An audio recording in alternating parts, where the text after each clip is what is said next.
One of the things we haven't talked about is editing. For good reason, editing sucks. You know, one of the things I don't actually see in either of your work, and something that's occurred to me that I actually did do 2 weddings in the really, really high-end, big budget type stuff, and it's kind of more my wife's whole style. You know her. It's more of a non-linear thing where there's sort of like this thread of ceremony that's kind of happening throughout the whole thing. You should have watched mine then.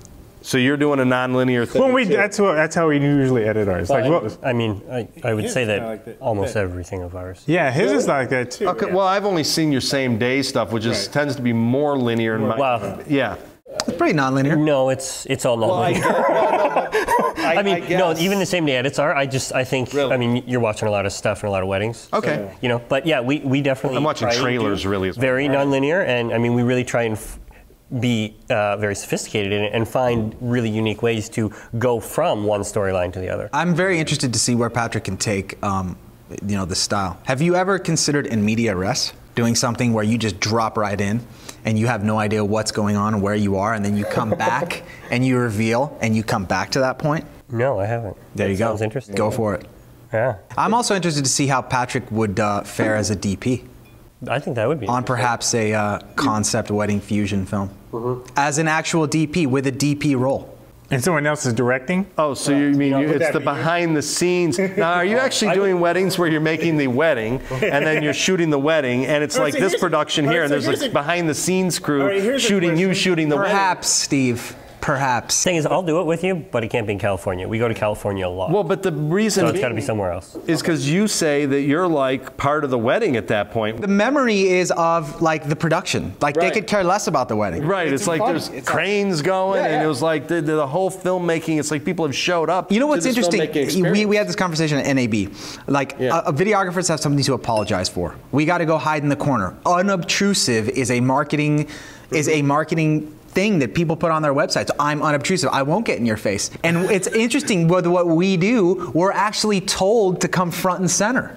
We bring the jib out and we bring our Steadicam out, and it's like, oh my God, I'm witnessing a movie production. Well, we have brides who are excited to see the Steadicam. Yeah. Like, and they know what it is. And that's a completely different client than some other clients who would die. Like, I don't know, I emailed you or whatever, or I think it was on one of the forums, I said, I wonder what it's like for some brides or some guests to see, you know, a Steadicam flowing in front of the bride and her dad as they're walking down the aisle. I know some brides who would die at the idea of a jib at their wedding. The joke is, you know, I don't want my wedding to be a production. That's exactly what you're doing. That's what you're doing to an extent. That's what they're selling. Yeah. Right. The thing I say is it's extremely obtrusive. I show them photos. It's definitely clear cut, but the footage is amazing. Okay? Come on now. It depends. How do you want to remember that day? Do you want to remember it from a single vantage point? Then it's like a play. That's basically what an audience member sees. They see the thing from one single shot. Right. When you're moving all around now, it's a whole different deal. So you should tell them, if you want to see it like a guest, that's throwing me in the back there and I shoot it. I know you're not even going to say that. You were saying earlier, like, where does it go? Where is the business going? I think a natural progression is where people coming out of film school will see the kind of work that you're doing and realize, I can make a good living doing exactly what I love to do. Script, budget, produce, work with, have fun on set, yell, cut, action, all that stuff, and make a good living at it. Probably a better living than most of them will make trying to be the next Spielberg. Definitely. Yeah, I mean, I was killing myself for 14 hours on set, not making a third what I'm making now. Yeah. And funny, you were talking earlier about photographers being so in-depth in the photography industry. I hear what they say, and they complain about a lot of the same stuff we complain about, that they're the wedding photographer and they're often looked down upon because they're just the wedding photographer. And we were interviewing like this really well-known photographer, his name is Mike Cologne. He did like Usher's wedding. He was talking about how it took showing his paycheck to a friend of his to give him the respect that he felt he knew he deserved. And I think that's what's going to start happening when people start seeing how much money they can make doing the kind of films you do for a wedding couple,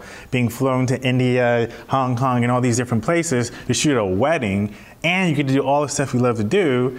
When people start realizing that, and that is when That's where the industry is going. I don't think it's just about the money, though. I think when people start to see, the kind of films we're producing, and with you, I mean, you're going with a skeleton crew to like Sweden, shooting, 2 guys 3 days, and we're doing same-day edits in 12 hours. And when people see the production quality and the stories we're able to tell and the impact we can have, I think that's inspiring too. I think it's inspiring, but I think that garners respect in a deeper way than showing them a picture. I agree with him. That's what's going to get the students. I disagree. They're going to see that work and they're going to go, whoa, this ain't a wedding anymore. I have to say, when I first started in weddings, I didn't think there was potential to go really high production value. But when you started in weddings, there wasn't. But until I saw there wasn't. No, there was. I'm 2 years in.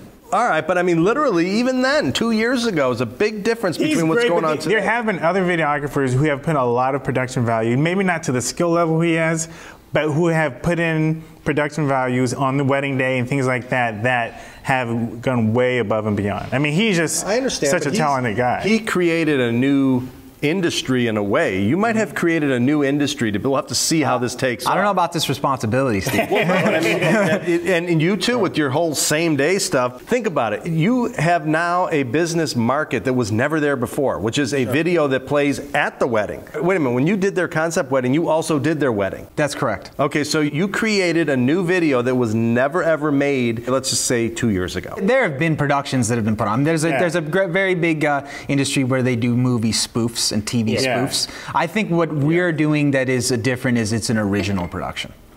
Yeah, I mean, well, let's just say in general, this is very new. Right. This idea of relatively having new. A film at your wedding starring you is new. Actually, I had one at mine in 1995, but my wife's an editor and I'm in the business, and it was just sort of a documentation of all the video I had. Never in a million years did we ever think we could go act something out. I get a lot of calls of couples who say, I don't think we can pull it off. And I have yet to have a couple who are professional actors. And I say, watch that film. You got a real doctor and a real pharmaceutical rep. They have zero acting experience. Yeah, you just got to say, I can make you do it.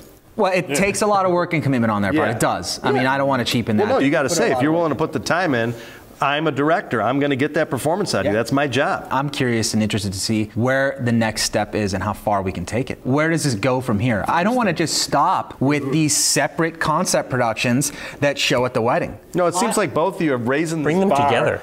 To the point where... Yeah. I think we should bring them together? I think you can do it. Wait, so you have a same-day concept wedding. Not same day. But what if the film is not necessarily distinct from the wedding? Oh, that's interesting. Oh, right. So you do a concept video and then you kind of blend it into the wedding, like the wedding. You have one film that is, that is, say, a 30 to 40 minute seamless production that plays like a movie, and you can't tell the difference because the wedding is shot so well. No, okay. I'm with you, but how about you make your concept film and then you write into your story that it actually goes to the real wedding. Really? Right, that's what they're talking your about. Your concept wedding is, well, no, I think I'm done. Oh, you're onto something. This is actually in the works, Steve. Oh, okay. So it's like, we're like, okay, we're going to get married, and then we're at the wedding, and then it's the same day. Exactly. You do your same day edit. I don't know about same day. No, come on. At the wedding now, you play the thing, and it starts from when they're dating all the way through. That's a good idea. Let's do a concept that finishes with the same day edit. It ain't going to be dating. Okay. They're not going to be dating. Why? They were dating in yours? Yeah, well, that's a separate concept film. But if we're going to do real time here. No, I'm saying take your concept film, then go shoot their wedding and do a same-day edit, stick it on the back end of your concept film, and play that. Not even the back end. Tie it in throughout. Make it a part of the story, and make it non-linear. Well, that's even cooler if you can do that. You can script it. Patrick called himself a cinematographer earlier, and I'm interested to see how we can really take these terms and this idea from the Hollywood set, creative combat of a Hollywood set, bring it onto a wedding day. I kind of want to get involved in one of these now. I want to direct. What do you mean the creative combat? It's getting kind of my juices going. Oh, yeah. This is a respect issue. You have this barrier to entry on a Hollywood production that is very, very high. Right. You can go buy a camera right now for $1,500 and throw it on your shoulder. If we take the whole idea of what it takes to make a movie and we apply that to weddings, what's the result? It's a live event. It's going to happen once. And you've got these scripted, produced segments you either shoot before or after that get cut into this one single film. Now, I'm not suggesting to,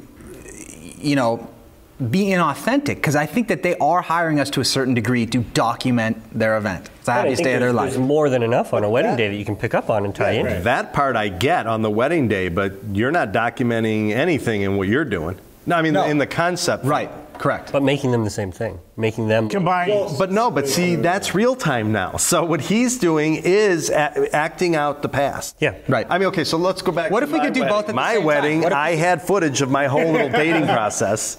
But the whole thing was just a documentary. And we actually did drop in a couple of scenes from the wedding when we played this thing in 1995. Which was pretty ahead of its time. That might actually be the first same-day edit on record. And it was done machine to machine. Yeah. No non-linear. So anyways, but the point is it was essentially a documentary. It's like we got to merge it, man. I love what you do with the concept thing, which is you're acting it out and then you're doing an actual documentary. Well, I would say we have a little bit more of a vision than just a documentary, right? We're imposing a viewpoint. I don't think that's a slanderous term, dude. I mean, there are some documentaries that are amazing. Absolutely. But I think we have more interpretation. We're not as objective as a documentary should be, I think.